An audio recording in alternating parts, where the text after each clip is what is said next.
కలియుగ ప్రత్యక్ష దైవం ఆపద ముక్కలవాడు శ్రీ వెంకటేశ్వర స్వామి కొలువై ఉన్న తిరుమలగిరులు భక్తుల పాలిట వైకుంఠం. తిరుమలకు వెళ్లిన ప్రతి భక్తుడు స్వామివారి దర్శనం తర్వాత వెతుక్కునేది ఆ స్వామివారి ప్రసాదం కోసం. అయితే తిరుమలలో కేవలం లడ్డూ ప్రసాదమే కాదు, భక్తులు ఆకలి తీర్చే అన్నప్రసాదం కూడా అత్యంత పవిత్రమైనది. అన్నదానం పరబ్రహ్మ స్వరూపం అంటారు పెద్దలు. మరి కోట్లాది మంది భక్తులు వచ్చే తిరుమలలో ఎక్కడ చిన్న అసౌకర్యం లేకుండా ఏ సమయంలో వెళ్ళినా ప్రేమతో వడ్డించే ఆ మహా అన్నప్రసాద భవనం విశేషాలు మీకు తెలుసా? ఈరోజు మన వీడియోలో తిరుమలలోని మాతృశ్రీ తరిగొండ వెంగమాంబ నిత్య అన్నప్రసాద భవనం గురించిన పూర్తి వివరాలను, అక్కడ భోజన సమయాలను, వడ్డించే పదార్థాల గురించి క్షుణ్ణంగా తెలుసుకుందాం. ఈ వీడియోని ఎక్కడా స్కిప్ చేయకుండా చివరి వరకు చూడండి. ఓం నమో వెంకటేశాయ. నేను మీ Satyababu. Welcome to Satyababu stories.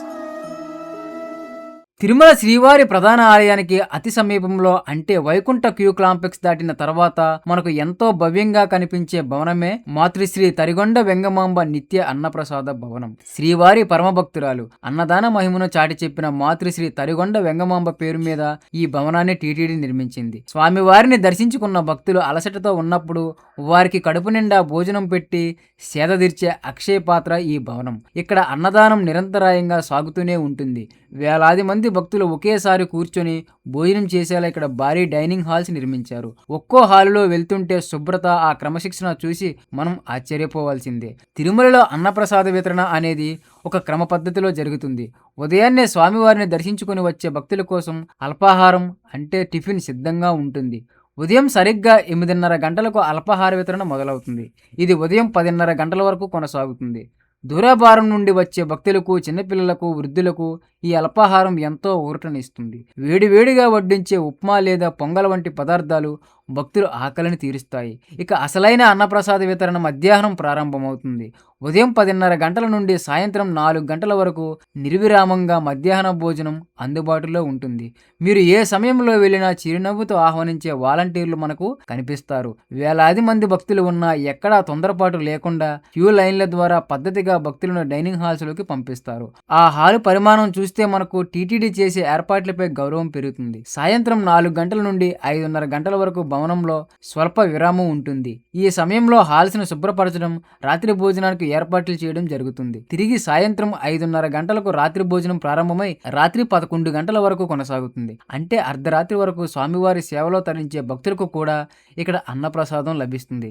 తిరుమలలో ఆకలితో ఎవ్వరూ పడుకోకూడదన్నదే టీటీడీ ప్రధాన ఉద్దేశం. ఇక్కడ భోజనం చేయడం ఒక అద్భుతమైన అనుభవం. ప్లాస్టిక్ ప్లేట్లు కాకుండా సాంప్రదాయబద్ధంగా అరిటాకులో భోజనం వడ్డిస్తారు.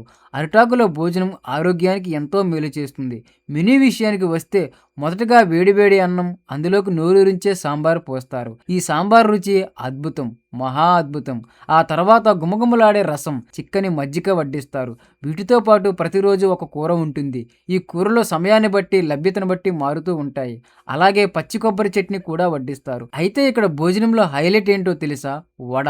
అవును, అన్నప్రసాదంతో పాటు ప్రత్యేకంగా వడను కూడా భక్తులకు వడ్డిస్తారు. అరిటాకు నిండా ఇన్ని పదార్థాలు చూస్తుంటే అది కేవలం భోజనంలా అనిపించదు, సాక్షాత్తు ఆ శ్రీనివాసుడు పంపిన అమృతంలా అనిపిస్తుంది. అన్నప్రసాద భవనంలో కేవలం భోజనమే కాదు, మన కళ్ళకు విందు చేసే మరొక అద్భుతం ఉంది.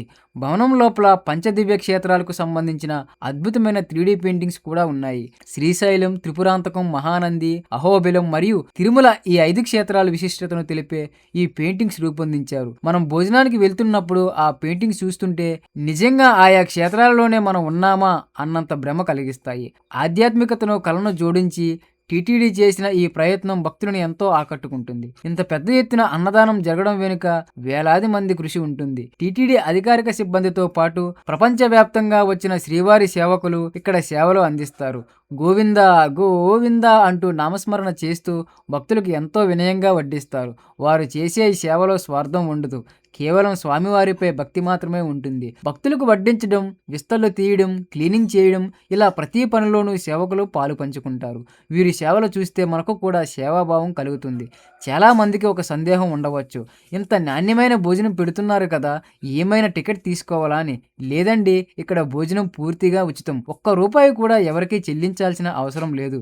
శ్రీవారి హుండీలో భక్తులు వేసే కానుకలు, విరాళాల ద్వారానే ఈ మహా అన్నదానం జరుగుతోంది. పేద ధనిక అనే తేడా తేడా లేకుండా అందరూ ఒకే వరుసలో కూర్చొని భోజనం చేయడం ఇక్కడ మనం గమనించాల్సిన గొప్ప విషయం. చూశారుగా తిరుమల వెంగమాంబ అన్నప్రసాద భవనం విశేషాలు. మీరు కూడా తదుపరిసారి తిరుమలకి వెళ్ళినప్పుడు తప్పకుండా ఈ భవనాన్ని సందర్శించి ఆ స్వామివారి అన్నప్రసాదాన్ని స్వీకరించండి. అరిటాకులో వడ్డించే ఆ సాంబార్ అన్నం తింటుంటే కలిగే తృప్తి కోట్లు ఇచ్చినా దొరకదు. ఓం నమో వెంకటేశాయ.